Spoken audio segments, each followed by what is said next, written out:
Impact रह सकता है आगे जाकर गेहूं के प्राइसेस और इंडस्ट्री के क्या रिएक्शंस रहेंगे? Rural flower mills federation of India के प्रेसिडेंट नवनीत चितलांगिया से जानते हैं। नवनीत जी नमस्कार। क्लियरली गेहूं यहां पर लगातार इन हेडलाइंस रहा है, चाहे वो गर्मी की वजह से है, क्रॉप को लेकर है, लेकिन जो ये लेटेस्ट सरकार का नोटिफिकेशन आया है, बाजार इसको इन सम सेंस एक्सपेक्ट कर रहा था, सही समय पर भी है। आप कैसे देखते हैं इसे?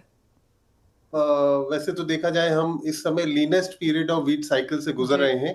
फरवरी में ज्यादातर लोगों के पास स्टॉक होता नहीं है, ट्रेडर्स भी खाली हो चुके होते हैं, मिलर्स के पास भी मिनिमम स्टॉक्स हैं इस समय।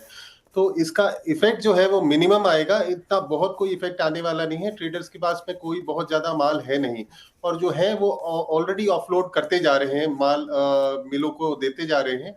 तो इस नजरिए से देखा जाए तो ऐसा कोई बहुत बड़ा इम्पैक्ट है नहीं इस स्टेप का, लेकिन ठीक है, गवर्नमेंट ने इसको स्टेप को लिया है तो हम थैंक यू बोलते हैं गवर्नमेंट को इसके लिए।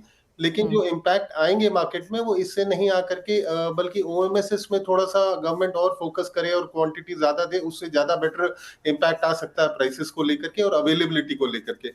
इस समय अवेलेबिलिटी की सबसे बड़ी समस्या हो रही है। लास्ट एक महीने तक हमारे को ऐसा महसूस नहीं हो रहा था अवेलेबिलिटी की, लेकिन इस दौरान ये जो फरवरी का मंथ है इसमें सब जगह मिलों के पास में क्वांटिटीज नहीं दिख रही हैं, और मिले इस समय अपनी पूरी कैपेसिटी पे भी नहीं चल रही है। आने वाला समय जो है आपको पता है होली का है, होली में डिमांड रहती है यहाँ पे पूरे हिंदुस्तान में।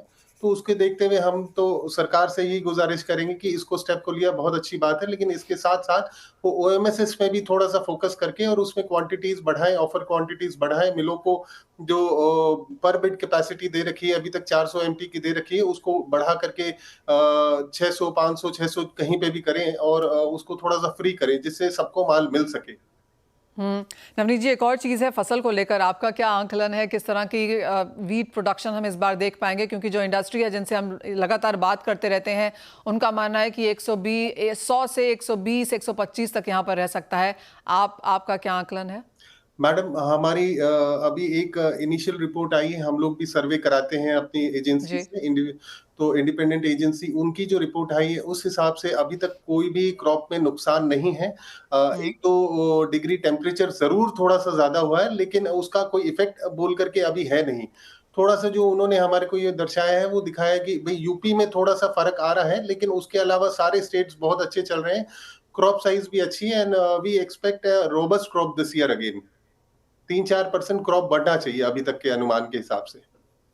नवनीत जी, कोई नंबर देना चाहेंगे? एज ऑफ नाउ कंसेंसस 110 के आसपास बन रहा है। डेफिनेटली हम भी 109-110 का एक्सपेक्ट कर रहे हैं, और फिंगर्स क्रॉस ऐसा कुछ भी नहीं हो जिससे नंबर्स नीचे जाएं। हम तो चाहेंगे इससे भी ऊपर जाएं, जिससे एक फूड सिक्योरिटी की तरफ नेशन और अग्रसर हो सके, और हम सब इंडस्ट्री हो, चाहे गवर्नमेंट हो, चाहे बाकी जो इस ट्रेड से जुड़े हुए लोग हैं, सबको संतुष्टि मिल सके।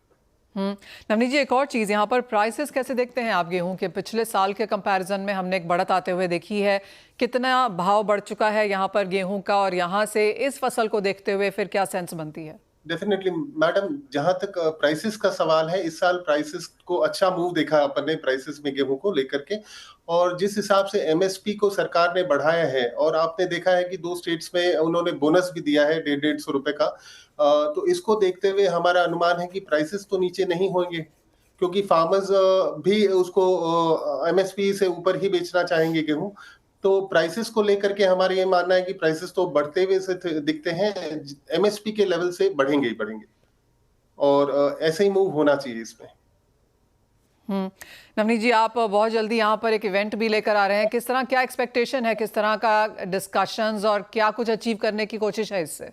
मैडम, हम 3 और 4 मार्च को गोवा में हमारा एक इंटरनेशनल वीट कॉन्क्लेव करने वाले हैं, जिसका नाम है the future of milling vision 2030 and beyond. तो बेसिकली एक रोड मैप बनाने की तैयारी है, जिसमें हम हमारे कई सारे नॉलेज सेशंस हैं।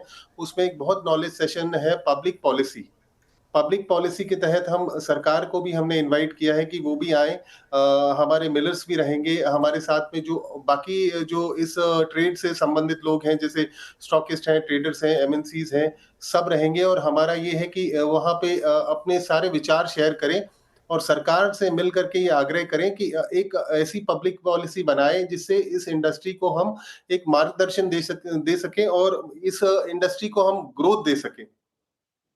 एब्सोल्युटली, जिस इसके तरह का अलावा समय है और ये काफ़ी अपॉर्चुन टाइम भी है क्योंकि हम सरकार से यहाँ पर फसल का फाइनल आंकलन देख रहे हैं। ओएमएसएस में ऑफ कोर्स हमने क्वांटिटी और जो प्राइसेस हैं वो यहाँ पर हल्के से बढ़ते हुए देखे हैं, लेकिन जैसे नवनीत जी कह रहे हैं कि अवेलेबिलिटी अभी भी कंसर्न है, फेबलीन पीरियड है और आगे आवक आने में थोड़ा समय है, तो सरकार ओएमएसएस को अगर यहाँ पर पुश करेगी तो यहाँ पर इंडस्ट्री को उसका फायदा भी मिलता हुआ नजर आएगा। बहुत शुक्रिया नवनीत जी आज हमारे साथ जुड़ने के लिए और वो तमाम चीज़ों पर एक लाइट भी डालने के लिए। बल इसी के साथ एक